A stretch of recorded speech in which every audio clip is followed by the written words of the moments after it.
Teníamos ganas de conversar con Jaime Durán Barba. Creo que no necesita mucha presentación acá en la Argentina. Estamos con nuestra travesura de radio llamada La Pizarra en AM750 en la Argentina. También estamos en Ecuador en Radio Pichincha Universal. También estamos al aire en Bolivia en Red Patria Nueva y también estamos en España en La Última Hora. Bueno, bienvenido Jaime y gracias por aceptar esta invitación para conversar. ¿Cómo estás? Un gusto, gracias por la invitación, Alfredo. Pues encerrado por la pandemia, hipocondríaco y asustado. Pero bueno, así tocó. Toca, y además lo decíamos fuera de micro, ser hipocondríaco en esta época de la vida creo que es lo más saludable ni consejero, ¿no? Creo que es lo peor del mundo, sí. Yo eso sí lo tengo muy agudizado, así que vivo en un departamento encerrado, es un departamento amplio. Vivo ya en este departamento 40 años, así que también es muy mío. Y salgo los fines de semana a una casa de campo que tengo a 30 minutos de aquí, que igual es muy de mi familia antigua, pero muy linda. Tengo muchas plantas, animales. No se produce nada, pero se produce paz. Entiendo que estás en Ecuador, ¿no? En Quito. Sí, estoy en Quito. Yo nací acá, soy ecuatoriano. Y como tú conoces bien Ecuador, pues acá hay dos países, costa y sierra, y yo soy bien serrano. Eres bien serrano, se nota mucho en el acento. Yo soy del sur de España, de Cádiz, y creo que si viviera en Ecuador me saldría el acento manabita o de Esmeralda, porque se nos nota. Bueno, Jaime Durán Barba es conocido por haber escrito mucho, es profesor universitario, El arte de ganar, la política en el siglo XXI, Mujer, sexualidad, internet y política, los nuevos electores latinoamericanos, consultor político. Y habría mucho de lo que hablar, pero quiero hablar por Ecuador. Estamos a pocos días de la segunda vuelta presidencial y me encantaría saber cuáles son los principales rasgos característicos de esta campaña electoral, desde lo conceptual y teórico, que yo creo que es la mejor manera de explicar las cosas. Mira, estoy en contacto con algunas campañas en distintos países y hay rasgos comunes. Mi impresión es la de que se aceleró con la pandemia la tercera revolución industrial. Hay un cambio profundo en la sociedad y lo que más me interesa a mí, en la mente de la gente. La gente cambió. La gente se volvió mucho más autónoma, hace lo que le da la gana, cada vez quiere menos ser representada, pasa por encima de las instituciones, etc. La muestra más dramática de eso es lo que está pasando en Perú, en que los candidatos más populares llegan al 15%, 14%. Los otros hay 4 empatados en 7% prácticamente, margen de error menos más. Pero uno dice, de pronto en Perú podrían pasar a la segunda vuelta 2 candidatos que tengan sumados entre sí el 20%. Eso es una hecatombe.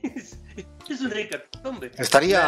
Jaime, estaría muy en relación con la votación que hubo justamente en las últimas legislativas en Perú, donde la fragmentación de los partidos fue absolutamente anómala, ¿no? Y histórica, sin parangón. Absoluta. Además, en la elección peruana, como en la primera vuelta ecuatoriana, asoman algunos tipos que en mi criterio son lunáticos. Podría pasar a la segunda vuelta un candidato cristiano que tiene una cantidad de pastores y sacerdotes, de candidatos, que dice que se flagela todos los días para conservar su celibato desde hace 30 años porque está enamorado de la Virgen María. Digo, cada uno puede creer lo que quiera, pero un tipo que cree esas cosas, en mi criterio es difícil que pueda ser presidente de un país normal. Y de esos hay varios.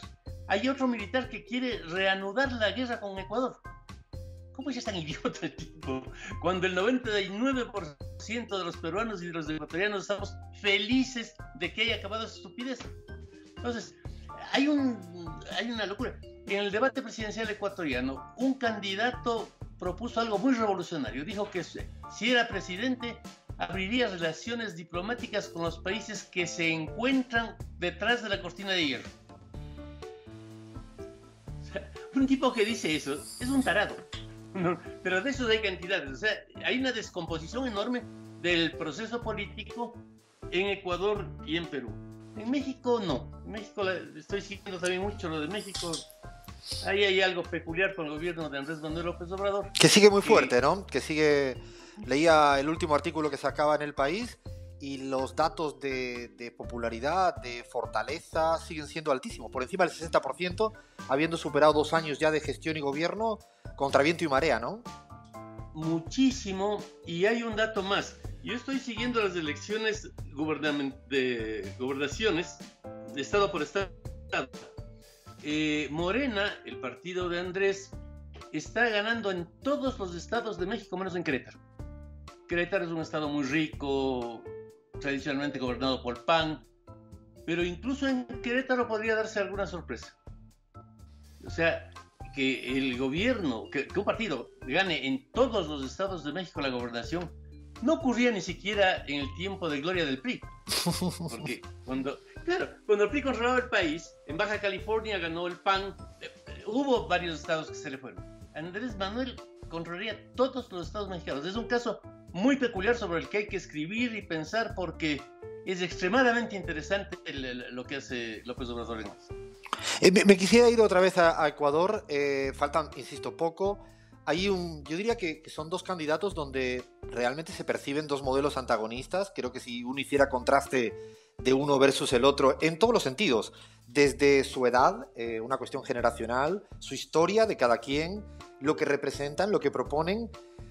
¿Cómo crees que hoy en día la ciudadanía ecuatoriana hacia adelante podría dirimir? ¿Cuáles son como las variables explicativas, bueno, de la intención de voto, eso, a pocos días de una elección? ¿Qué pesa más a la hora de votar en el Ecuador hacia adelante?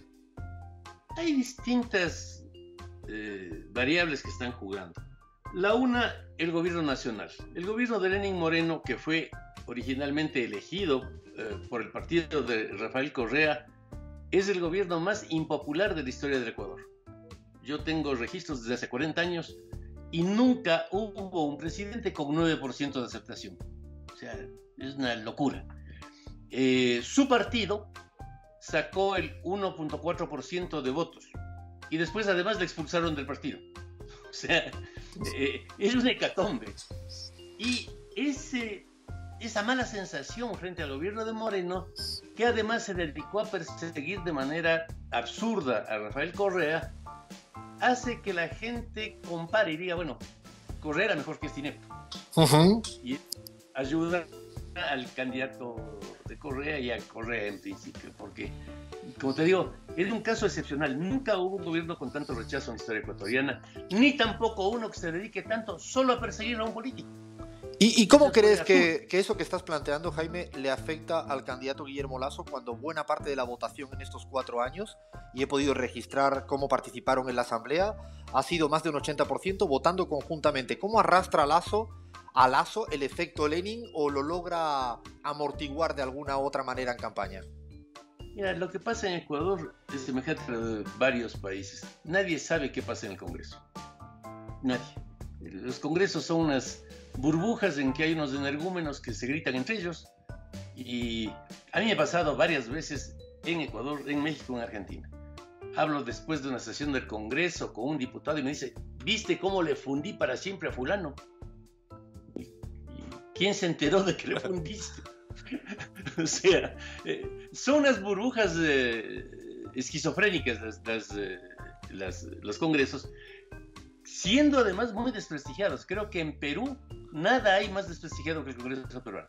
Sí, pasa generalizadamente en toda América Latina. Sí, en toda América Latina, pero te diría que en Perú de manera mucho más aguda todavía. Yo creo que en Perú, si tú pones en tu currículum como candidato que eres diputado, la regaste. Es muy mal. ¿Y si pones en Ecuador que has sido banquero, la fregaste o no? Sí. El caso de Lasso es que ya se sabe eso de hace muchos años, lo ha afrontado de alguna manera y es un dato que ya está. Los ataques tienen eficiencia cuando son nuevos, cuando son algo nuevo. Y bueno, yo he estado trabajando mucho por mi curso en la Washington, que me apasiona, con los últimos textos de varios autores, de Gladwell, que tiene este texto tan interesante de no se puede cliquear la revolución, como él dice. Él está muy en contra de la política del cliqueo, de la computación, de las redes. con Shirkis, que en cambio defiende lo otro, ¿no? Todo el mundo está bienvenido, con Pentland, que dicen, nos guste o no nos guste, estos son todos académicos de Harvard y de Stanford, nos guste o no nos guste a los académicos, el hecho real es que la gente ahora se está decidiendo por cosas que a nosotros nos parecen ridículas, pero se están decidiendo. Y entonces, si se están decidiendo, nos interesa académicamente también saber qué pasa. Pentland hizo un estudio detenido de lo ocurrido en Tulsa con los chicos que boicotearon el lanzamiento de la candidatura de Trump. Hasta ese momento TikTok no era conocida. Ahí salta la TikTok. El servicio de inteligencia de la Casa Blanca no detectó qué estaba pasando. La campaña de los republicanos tampoco. De pronto hubo 1.600.000 adolescentes que hicieron reservaciones falsas de sillas para el sitio en que iba a lanzar Trump su candidatura, que tenía 36.000 sillas en total. Estos muchachos reservaron 1.600.000. Trump enloqueció de la alegría, dijo que esto era un triunfo, etc. Y puso un enorme proscenio fuera del banco. Este banco estaba por una plaza, para dirigirse al 1.000.000 de personas que no entraría al local. El día del día, como Trump además, para que entren los que llegaban, hizo que los republicanos no reservaran tantas sillas, solo estuvo ocupada por 16.000 personas del banco. Entonces, la pregunta es, bueno, este es un hecho político. Gladwell dice, sí, pues son los idiotas que no tienen ningún proyecto. Sí, así parece.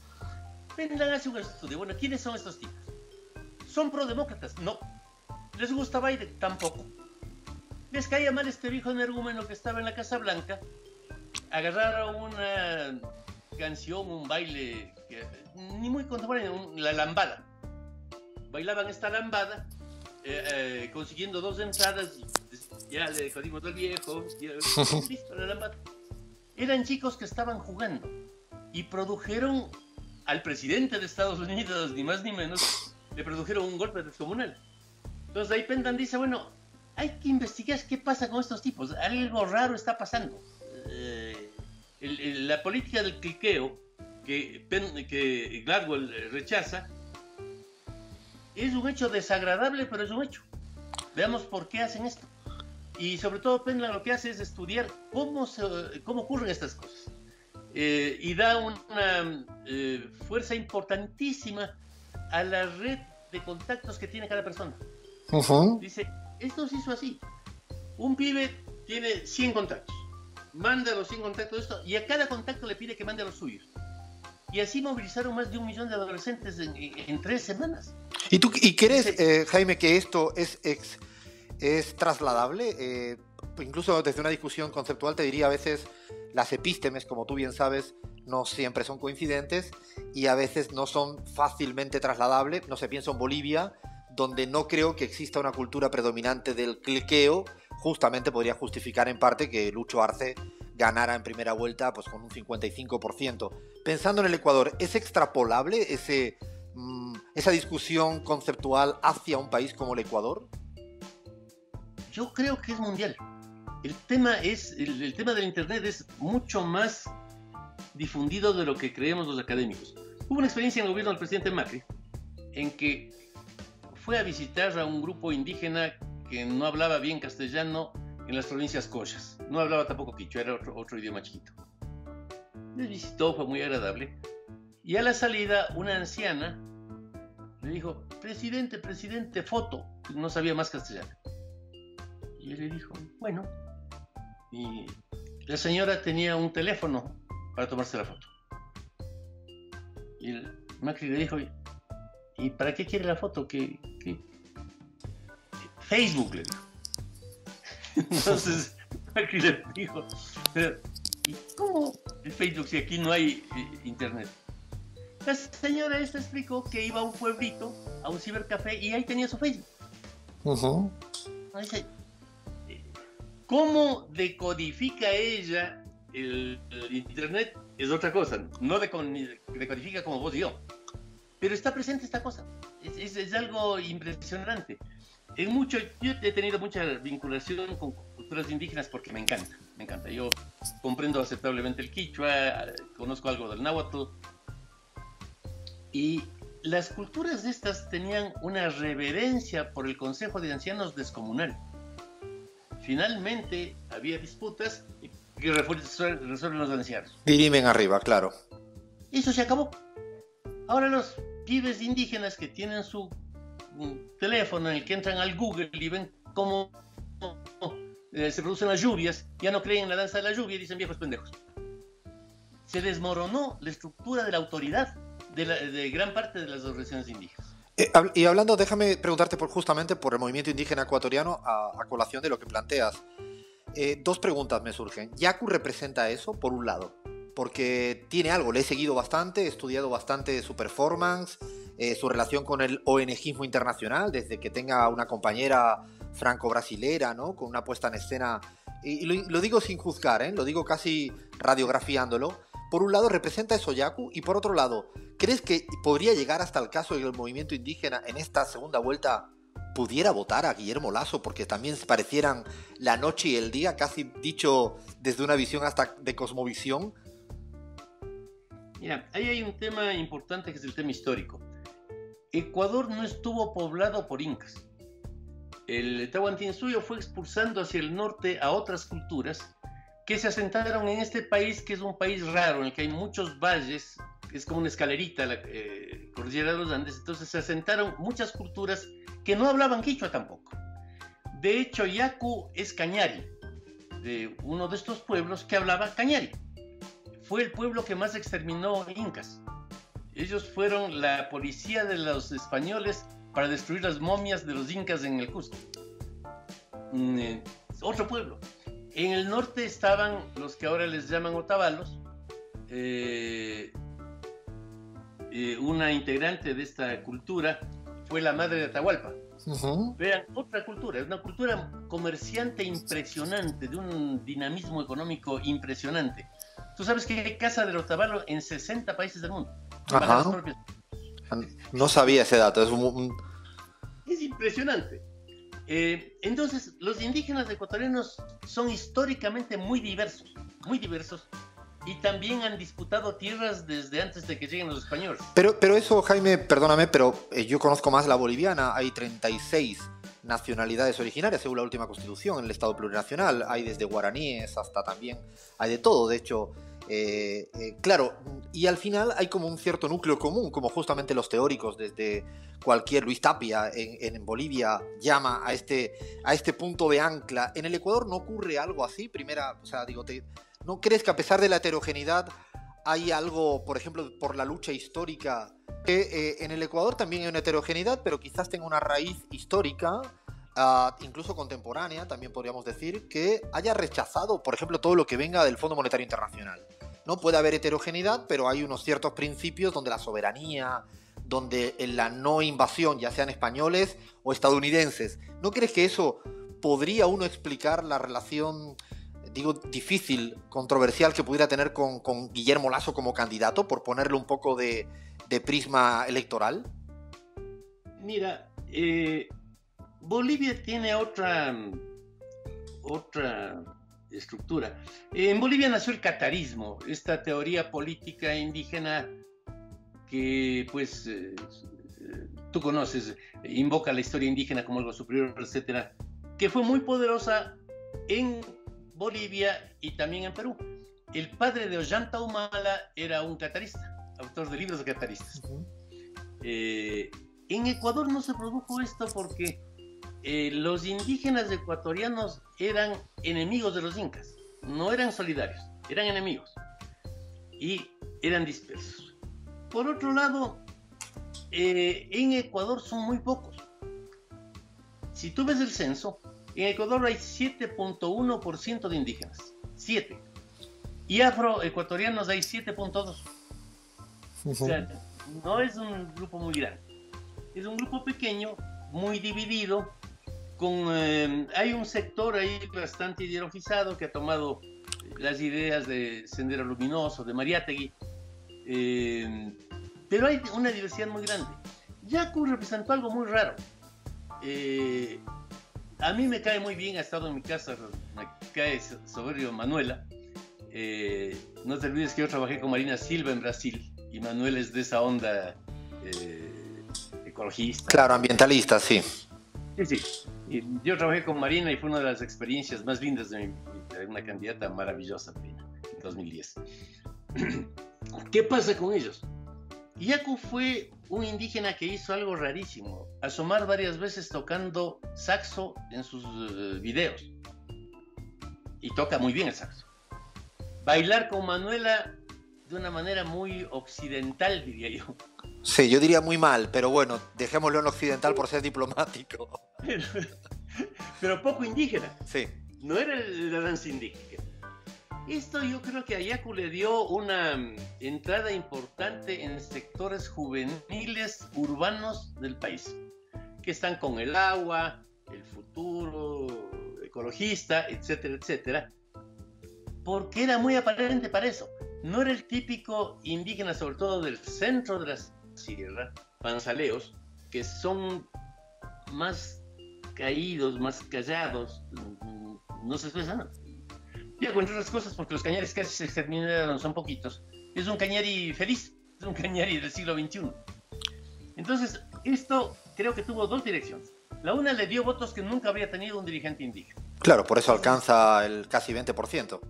Claro, llega al 19%. Y en el estudio que hacemos postelectoral, inmediatamente después de las elecciones, está claro que de ese 19%, un 10% eran jóvenes urbanos ecologistas. No era voto indígena. Entonces ahí hay esa diferencia. Lo otro, desgraciadamente Rafael Correa tuvo unos choques con el movimiento indígena descomunales. Metió presos a varios, hay la famosa represión esa en el oriente que fue terrible. Entonces no es que al correísmo los indígenas le ven como algo afín. No es así. A Lazo tampoco. ¿Y Andrés Arauz? Ahí vamos al tema de fondo en la elección ecuatoriana. La pregunta es: ¿existe o no Andrés? Yo creo que hizo una buena campaña Andrés. Hizo una campaña que, aunque parezca absurdo en un diálogo entre dos académicos, hay algo muy superficial que funciona, que es ser distinto. Ahora, si vos eres un político igualito a los que vivían hace 30 años, no tienes ningún futuro. Si tienes algo de distinto en tu ropa, en tus ademanes, en tu body language, bueno, entras. Yo creo que Andrés hizo una bonita campaña en algunos aspectos de ese tipo. Evidentemente su juventud le favorecía mucho frente a las... que además hizo una campaña desastrosa en la primera vuelta. Una campaña que le envejecía todo. Una campaña de ideas económicas, eso que la gente detesta. La gente eso no... Entonces a Arauz le fue bien. Si tomamos no los votos válidos, sino los votos reales, es decir, sobre el 100% de los votantes, no solo los válidos, ¿qué es lo que saca? Termina sacando Arauz 23%. Y Lazo un 14%. Lazo 14%. Sí, 23-14%. Sumados los dos, 23 más 14 es 37. Y al 37% de los ecuatorianos les importa centralmente el tema de Correa. A los demás no. Es un tema interesante. Porque Lazo era el anti-Correa. Arauz era Correa. ¿Qué era Hervas? Un tipo pintoresco que se con su patineta, una campaña muy original y graciosa. Cero contenidos, cero propuestas, cero todo. Yaku fue esta mezcla de voto indígena más lo que se llamaría siglo XXI. Yo soy muy afín con ese tipo de ideas de ecología y yo me muevo por eso. Y por eso me cayó muy bien Yaku y Manuela más todavía. Manuela es divina. Y el resto tiene sensaciones mezcladas. Por un lado, le fastidió la persecución torpe que hizo Moreno en contra de Correa. un poco la frase que sale en los ojos es que se dejen de pelear estos pendejos y ayuden a resolver los problemas. Y eso cayó muy mal. Y el hecho es que a Moreno le fue espantosamente mal. Pero al mismo tiempo tenían un recuerdo complejo de Correa. Correa vivió un momento económico estupendo del país con el petróleo a $100, etc. Hizo una obra importantísima, sobre todo visible, y eso en consultoría política central. Algo que se ven son las carreteras. Yo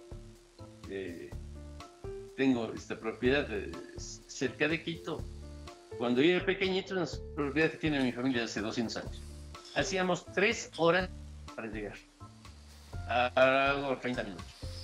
Con una pista además divina, no hay problema, ¿no? Sí, las rutas en Ecuador es parte del correísmo, sí, eso es indudable. Sí, incluso en la Amazonía, hizo rutas muy buenas. En la provincia de Manabí, que siempre le ofrecieron algo y nunca hicieron un camino, siempre esa provincia donde estás. Eso hizo Correa y eso fue positivo, queda en el recuerdo de la gente. Esto no había antes de Correa. Bueno, pero el elemento que fastidió a la gente de Correa fue su temperamento, su violencia, sus amenazas. Ese es el elemento más fuerte negativo de Correa. Y a la vez, perdóname Jaime, y a la vez podría ser el más positivo, ¿no? Por su autenticidad, su carácter, que siempre es bienvenido hoy en día en la política latinoamericana. Yo sí creo que las fortalezas de los candidatos suman. El caso Argentina, Cristina Fernández de Kirchner sigue siendo la principal electora, o por lo menos de las principales, si no quieres asumir que es la principal. Podríamos ir a Brasil con el controversial Bolsonaro, si lo quieres ver desde una óptica más conservadora, de la derecha, el propio Evo Morales. No digo a lo mejor en este momento, yo digo un poco para poner lo que implica el correísmo con su totalidad, ¿no? Yo te diría que lo de Rafael fue muy personal. Ajá. No fue tan... Cristina, bueno, defiende la clase obrera, izquierda, etc., dice barbaridades. Evo fue una expresión de una política étnica importante. Es otro fenómeno. Rafael hizo cosas locas, parar la caravana presidencial para bajarse y caerle a trompadas a un pibe que estaba en la vereda haciendo una mala seña con la mano. Llevar a los estudiantes que tomaron una manifestación a que se hinquen en el palacio a pedirle perdón. Insultó a todo el mundo. Rafael tenía una cosa que se llamaba la sabatina. Todos los sábados de la tarde hablaba de las seguidas. Y como no había mucho de qué hablar, insultaba de manera brutal a todo el mundo. Entonces, terminaron insultados los indios, los maestros, los obreros, los oligarcas, los banqueros, los políticos, los universitarios, todos. Era una bronca muy personal y eso quedó como huella muy fuerte. Rafael tiene un 23% ponle entre 20 y 25% de apoyo y tiene un nunca votaría de 65% definitivo. Sí, en eso podríamos quizás discutir. Yo creo que la imagen de Rafael es mayor, otra cosa es la intención de voto directa, y para mí la imagen o la intención de voto después de tanto tiempo, un 25 un 30 después de 15 años, es mayor, no matemáticamente, pero sí política y electoralmente, que una persona como Yaku que recién empieza, dicho de una manera un poco frívola, ¿no? Eso, digo, la matemática, como bien conoces en política, no es un 30 de Rafael versus un 50 de Yaku en un momento, porque, claro, el nivel también de demonización ha sido elevado, ¿no? Y que también tiene un efecto trade-off. Sí, hay otro elemento importante. Yo me fui del país hace unos 20 años más o menos. Me harté de las costas. Me fui primero a México, después estuve en Argentina y solamente hubo una campaña a la que vine. Un chico al que conocimos en México se lanzó al alcalde de Quito. Yo no le había seguido mucho la pista tampoco. Era mi socio Santiago Nietos y su amigo y vine a ayudar. Mauricio Rodas, sí, el candidato a alcalde de Quito. Sí, que le gana a Augusto Barrera, ¿no? Interesante. Augusto fue un buen alcalde.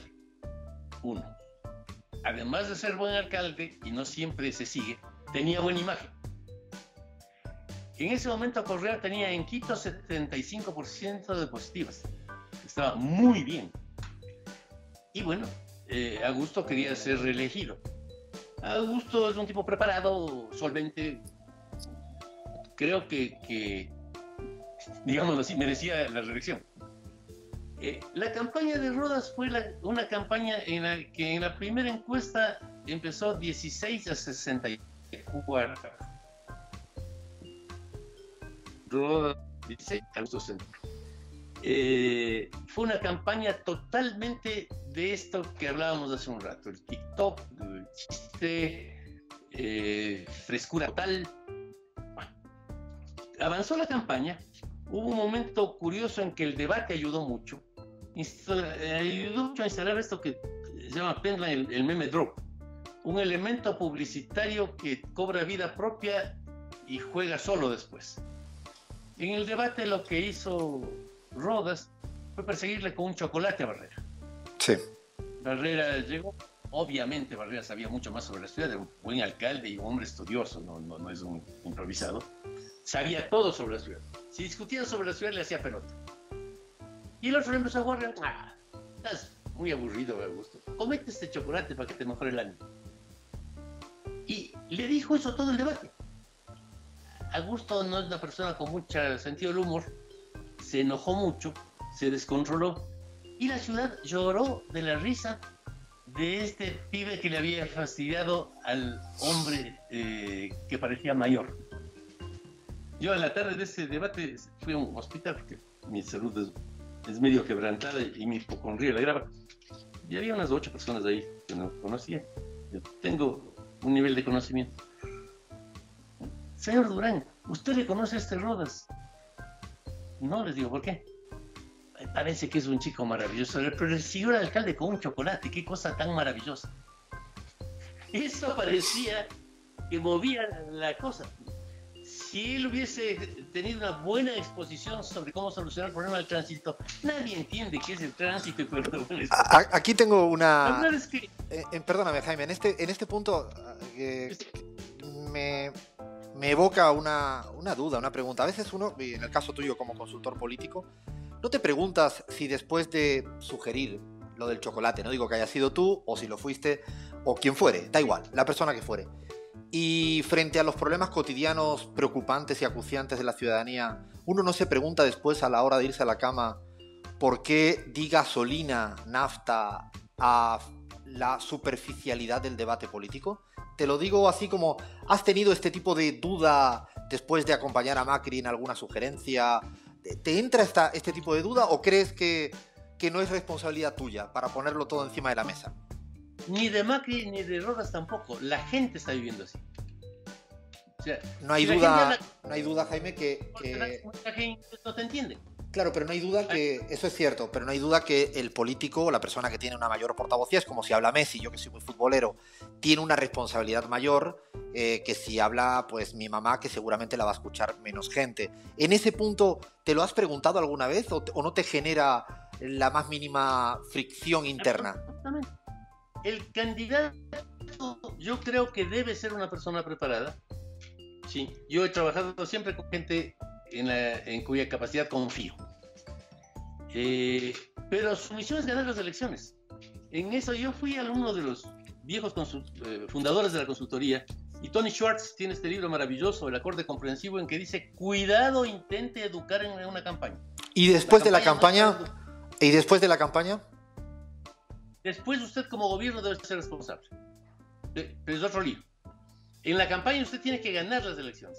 El símil que ponía Tony es que si tú subes al escenario para interpretar en un piano una magnífica pieza de Beethoven, llegas y dices, uy, está desafinado esto. Espere público un rato, voy a traer un destornillador, voy a afinar el piano. Te sacan a patadas. Lo que Schwartz dice es, usted es candidato, está ante un piano que tiene teclas negras, elementos negativos, teclas blancas, elementos positivos, y está desafinado. Su deber es tocar, y por eso el libro se llama así, el acorde comprensivo, un acorde que provoque que esa gente le aplaude. Si está medio desafinado o no, ya verá después qué hace, pero usted está en ese momento frente al piano. Entonces yo creo que es así. Hay que comunicarse con la gente haciendo la campaña desde los ojos de la gente. Claro, en eso sí coincido totalmente y además concuerdo.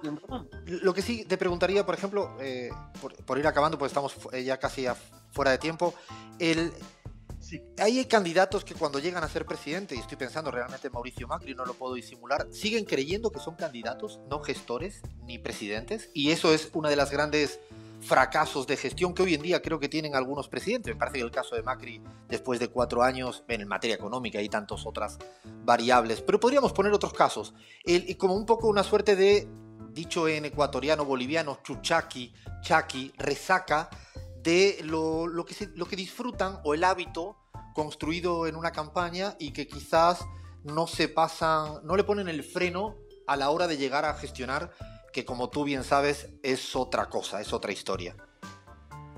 Puede pasar con algunos, no creo que fue el caso de Macri. Está el libro de Owen sobre el síndrome de Ubris, que es importantísimo para entender este tema. Yo he tratado bastante de cerca, porque por nuestra profesión cuando hablamos con un presidente hablamos a fondo, horas enteras.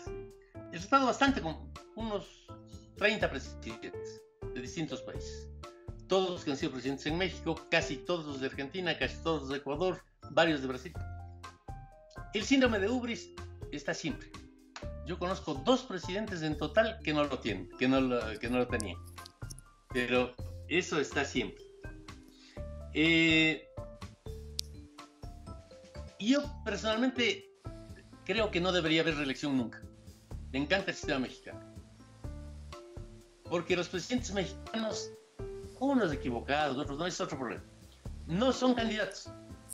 El presidente que puede reelegirse, y también pasa en Estados Unidos, pasa todo el primer periodo viendo cómo se reelige. El mexicano sabe que no hay remedio, no le van a reelegir nunca. Ahí acabó su vida política. Y entonces tiene la mente más centrada en hacer cosas que en buscar la reelección. Pero quería acabarlo de Ecuador, que es bien interesante. ¿Qué pasó ahí? Que cuando llegamos a empatar con Augusto, 10 días antes de la elección, Rafael perdió la cabeza. Rafael se dedicó a la campaña como loco, sin ser su facultad. Declaró gratuitos todos los accesos a Quito, de todas las autopistas. Bajó los impuestos municipales, que no podía él bajar, en 70%. Hizo todas las cosas posibles. Le insultó a Mauricio, dijo que era el principal líder de la derecha en América Latina. Mauricio nunca fue más que alcalde de Quito. Es una exageración total. Pero atacó de manera tan violenta que él es el que nos dio 15 puntos en la elección. Uh-huh. Porque a la gente algo que no le gusta es que el candidato sea un segundo. En principio quieren elegir un presidente. Yo creo que Arce en Bolivia, más allá de que estaba auspiciado por Evo, era él un candidato bueno. Y después ha demostrado que él es el presidente, clarísimamente. En Argentina, bueno, no tiene una serie de peculiaridades complejas, pero en la campaña sí parecía que Alberto iba a ser presidente. Al asomar tan violentamente, al irrumpir Rafael sobre Arauz, que es además muy joven, que no tiene facha de ser un prócer, le aplasta totalmente y le saca de la campaña. Entonces, lo que avanzó Arauz, yo creo que lo ha estropeado Rafael, no por mala fe, no por su temperamento. Sale él todo el tiempo y dice esto y dice el otro. Ya anunció que bajan los intereses de los bancos en 50%. Bueno, cuando era presidente y quitaba los peajes de las autopistas, la gente le creía. Ahora, ¿quién es él para bajar los intereses de los bancos? Es medio ridículo, si quieres, el tema. Pero ya comunicacionalmente lo que ha hecho él, en mi criterio, es desplazarle a Andrés de la pantalla. Y eso tiene... Para terminar, Jaime, y para cerrar Ecuador, y te pido así como máxima brevedad, ya estamos casi fuera de tiempo, falta eso, faltan muy pocos días. Hay un voto en disputa todavía con muchos interrogantes. En el caso ecuatoriano, la partida está ajustada, hay encuestas de todos los colores y de todos los gustos, como suele pasar cada vez que hay una elección. ¿Qué atisbas con tus números y tu análisis hacia adelante? Y pregunta que si no te la hago me mataría mi audiencia. ¿Le dijiste a Guillermo Lasso las frases que tenía que decir en el debate tú, o no estás trabajando tan estrechamente con él? Con Guillermo tuvimos una vieja amistad que se rompió hace unos 10 años de manera desagradable y no volvió a hablar una palabra en 10 años. Después de la primera vuelta conversamos. Ante todo, tú sabes que yo soy un maniático de la investigación. Ante todo, una encuesta, ¿qué pasa? ¿Hay algún chance de que hacer algo o no? La encuesta lo que detectó era que ambos candidatos tenían problemas complicados. También los tenía Arauz, y Arauz tenía sobre todo la sombra de Rafael Encina. Ya posible hacerlo. Hemos seguido haciendo encuestas, estoy en contacto con Lasso. ¿Cuál es la evolución? La primera encuesta que nosotros hicimos nos daba 42 a 28. 42 para Andrés y 28 para Guillermo. Es una distancia... Sí, 14 puntos sobre votos totales, pasado a válidos es muchísimo. Pasado a válidos, sí. Yo prefería hablar en los otros porque es menos impresionante. Sí. No, pasado a válidos es el fin del mundo. Pero de esa situación, la última encuesta hecha por Informe Confidencial dio 37-37 de empate. O sea, ha habido una evolución en que esta distancia se fue cortando 5 puntos cada 10 días, permanentemente. Sin que protagonice tanto Rafael la campaña, que creo que es lo más grave que le pasará. Habiendo entrado Rafael con tanto entusiasmo, yo no tengo ninguna bronca con nadie. Yo no he defendido, tú sabes, en mi columna en Perfil varias veces a Correa desde hace años, no ahora, contra la persecución que le hacía. No tengo ninguna bronca, pero le hace daño este hecho de dejarle a Arauz, que es joven además, un segundo. Eso le hace daño. Yo no creo que eso permita que reviertan la tendencia a subir de Lasso. Y mi impresión es que de seguir las cosas así, a menos que pase algo muy imprevisto que importe a los electores. Muy imprevisto que importe a los electores menos informados además. Porque los que discuten el Fondo Monetario y eso están decididos. Esos que no tienen mucha idea de nada y les impacte algo, yo creo que va a terminar ganando Lasso con unos 5 puntos. Es la tendencia. Sobre voto válido. Sí. Yo en eso, como tengo que decirlo al aire, creo que he visto un montón de encuestas. La situación pareciera más 2-3 puntos todavía a favor de Andrés Arauz sobre voto total. Hay un porcentaje alto de nulos blancos indecisos, como tú bien dices, eso sí que es un disparo al aire, sobre todo ya lo hemos visto en primera vuelta. Una de las dudas es si ya Lasso llegó al máximo posible, ¿no? Si ya llegó al techo posible, porque políticamente a veces tampoco se puede crecer, incluso hasta como persona. Lasso no es una persona que tenga la capacidad de, por muy joven que se vista, no lo parece, o tiene una, incluso físicamente, le pasaba a Carlos Mesa, ¿no? Una dificultad más estética por su edad, por problemas de salud. Estas cosas limitan. ¿No lo ves así, que esto pudiera ser un efecto hasta aquí llegó? No veo claro eso, y creo que la irrupción de Rafael le hace mucho daño a Andrés. Es muy fuerte, porque Andrés no tiene a ver, yo lo respeto mucho, me parece una buena persona, pero no tiene una imagen consolidada. O sea, Andrés asomó reciencito en el mundo político importante. Y la campaña, y al no tener... perdóname, la campaña sucia que sí se ha hecho con el tema de que si ahora conoce qué del Banco Central, el tema de no mientas, no acusarlo siempre de mentir, ¿no crees que eso al final, te leí la columna de Perfil de la semana pasada que justamente criticabas las campañas sucias, no pareciera que Lasso ha optado un poco en los últimos días casi buscando cercenar votos a través de una campaña un poco más fea? he conversado a lo largo con Lazo. Personalmente soy opuesto totalmente a las campañas sucias. A mí eso de andar buscando si el fulano hizo ni sé qué y el papá tenía un negocio, me parece asqueroso. Y más que eso, me parece ineficiente. La gente se percata de cuando haces una campaña sucia y no termina funcionando eso. Esta cosa de Arauz y el Banco Central, si trabajaste 12 años en un banco y te compran la renuncia y te pagan, ¿qué tiene de malo eso? ¿Qué es esto? Digo, para el votante común. Esto claro. Es algo que hace Donald. ¿Cuál es el lío? Lo otro, lo del Andrés no mientas otra vez, es un meme drop. Es un elemento técnico. Que no es un insulto, no es decirle vos sos un ladrón, tu padre, no. Es una broma, porque el meme drop se define como algo gracioso. Si no es gracioso, no sirve. No puede tener contenidos ideológicos ni puede tener contenidos agresivos.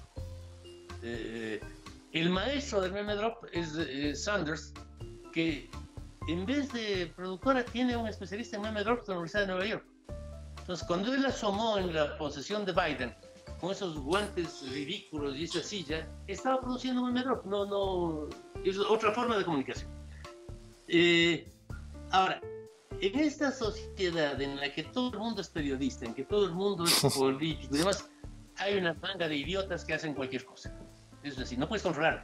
O sea, para mí, esa acusación que le hicieron a Arauz de que estaba financiado por ELN y que por el ejemplo, comunismo de Colombia es una idiotez total. ¿A quién se le ocurre que el ELN tiene en este momento el dinero y la fuerza para además prestarle $50,000 a Arauz? Lo cual, ¿a quién se le ocurre que el ELN sea un banco que presta y $50,000 no es plata en una campaña? sí. O sea, todo era una estupidez. Hacer esas cosas no da ningún resultado tampoco. Nadie cree en el ELN ni nada de eso. Una campaña sucia normalmente no funciona. Te hago la última pregunta. Me voy a Argentina para terminar. ¿Cuál es la lectura que haces? Primero, preguntas a ver si eso es posible hacerlo corto, es difícil ya. El macrismo se obsesionó demasiado con el kirchnerismo y eso ha sido una suerte de boomerang en términos de construcción de identidad política, electoral. Una cuestión que te pregunto muy puntual, y lo digo yo que vivo acá y de verdad que, bueno, en todos los sitios pasa, pero el nivel de redundancia cuando uno insiste tanto dicen los economistas que tiene un efecto marginal decreciente. ¿Crees que ha pasado algo de esto y se justifica la dificultad que tiene el macrismo o quizás tiene que reinventarse hacia adelante? Es una dificultad de la Argentina, porque tampoco el kirchnerismo se ha reformulado. Es el mismo kirchnerismo de toda la vida. Yo creo que si no repiensa su situación y su proyecto, uno de los dos grupos va a sumar un tercer grupo que es Barra. No, el tiempo ya pasó. O sea, yo siempre fui andariego y anduve de un lado a otro. Fui muchas veces a Perú, estuve en manifestaciones del APRA. En ese tiempo tenía sentido APRA, no APRA. Después Fujimori, no Fujimori. Para un pibe de 20 años, ¿qué es Fujimori? Un tipo que peleaba con San Martín, probablemente. No, y de hecho, nosotros medimos, en la encuesta CELAC, medimos todavía el clivaje fujimorismo y antifujimorismo. No existe, desapareció. No, prácticamente no está en la sociedad peruana, ni mucho menos. Yo uso siempre como referencia a mi nieto, que es un chico muy leído, muy inquieto. Revisando carteles, que yo tengo muchos pósters de mi alocada juventud, estaba viendo un póster de Javier Heró, este chico maravilloso, un poeta peruano que murió en la guerrilla, le mataron los militares, tenía 18 años. Hizo un poema que decía: sucede simplemente que no tengo miedo de morir entre árboles y pájaros. Yo tenía este póster. Mi nieto me dice: ¿y eso qué es? Es un guerrillero, un chico que era una maravilla, un poeta, y escribió este poema. ¿Qué le pasó? Le mataron. ¿Qué era un guerrillero, abuelito? No existe la categoría, bueno, la gente en el siglo XXI. Quería luchar por la justicia. ¿Y para qué se iban a la montaña? Bueno, porque así eran las costumbres, digo, no me jodas más. Oye, y Esto significa que él se fue a un sitio en que había muchos pajaritos, ¿sí? Y este tarado fue a asustar a los pajaritos disparando. A mi nieto lo que le inquietaba era que se haya ido a asustar pajaritos. O sea, están... Pero ¿no crees que en la Argentina, Jaime, no crees que en la Argentina, yo alguna vez te escuché y nosotros lo medimos, el clivaje o la identidad política peronista sí la llegaste a subestimar? Porque yo sí creo que todavía sigue siendo en el imaginario, ¿no?, de la gente, sigue estando más presente de lo que en algún momento considerabas. Es una identidad extraña. Yo fui a la Argentina a estudiar filosofía en la Universidad Nacional de Cuyo, en Mendoza. Yo siempre fui izquierdista y metido en manifestaciones y cosas. Fui presidente de la Federación de Centros Universitarios. Siempre fui de izquierda, pero en Ecuador casi no había obreros. Cuando llegué a Mendoza, era una maravilla. El movimiento obrero, la CGT, el peronismo. En Mendoza ganó Alberto Martínez Vaca, que era de la tendencia, de la Juventud Peronista. Izquierda, perfecto. Y me metí en la cabeza, me pareció genial. Esto de la Juventud Peronista estaba magnífico, me metí con ellos. Cayó Allende, quisimos ir a cruzar la frontera para ir a combatir en Chile, perfecto. Pero en el mismo movimiento peronista, a poco asomaron las 3A que también eran peronistas y que les mataban a mis compañeros. Todo era muy confuso. Cuando le matan a Rucci, yo estaba en la Facultad de Filosofía y vinculado a la Juventud de las Regionales. Sacaron de la CGT unos retratos enormes de Rucci que decía Rucci vive. Y la Juventud Peronista de Mendoza ponía debajo, pues lo volveremos a matar. Y Rucci también era peronista. O sea, es complejo que mismo es el peronismo. Pero en la actualidad, Argentina, ¿no te parece que sigue estando y que todavía es lo que le permite seguramente a Alberto Fernández, al kirchnerismo, tener como un sólido pivote, ¿no?, en términos políticos y electorales, incluso de cara a las legislativas intermedias que tienen que ver este año? De hecho, el macrismo tuvo que hasta buscar un candidato a vicepresidente procedente de ahí y dice casi todo, ¿no? Yo no diría tiene un pivote. Mi impresión es que tanto el peronismo como el macrismo, la discusión política argentina es muy atrasada.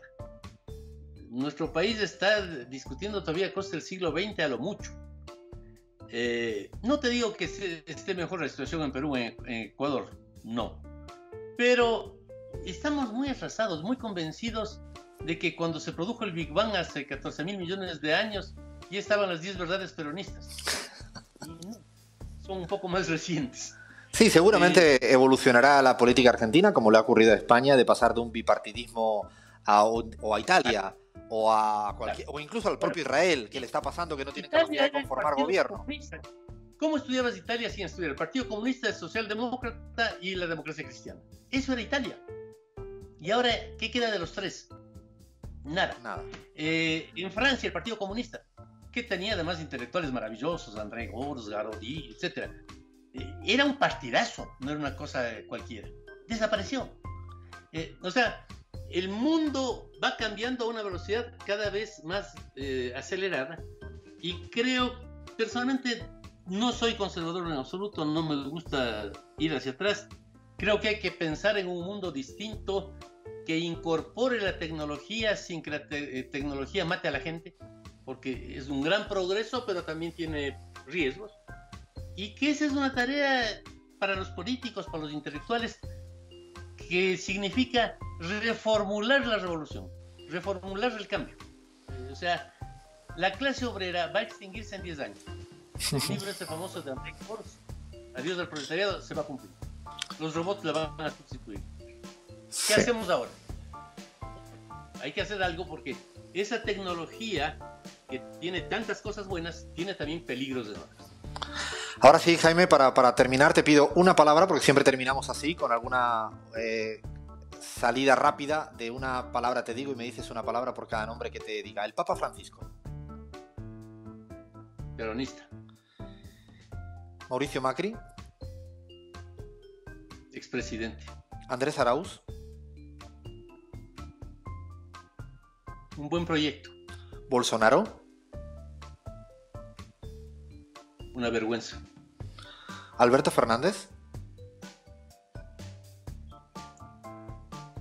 Ojalá sea presidente. Guillermo Lasso.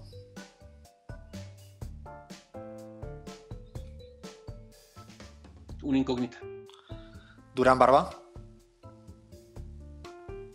Un irreverente. Mil gracias, Jaime, por esta linda charla que espero que hayan disfrutado todos en AM750 en la Argentina, en Radio Pichincha Universal en el Ecuador, en La Última Hora en España y en Patria Nueva en Bolivia. Seguramente estaremos conversando en otra ocasión y yo ya abro la apuesta al aire. Dices que va a ganar Lasso por unos pocos. Yo creo que va a ganar Andrés por unos pocos, pero de esto se trata, de una discusión siempre que se pueda.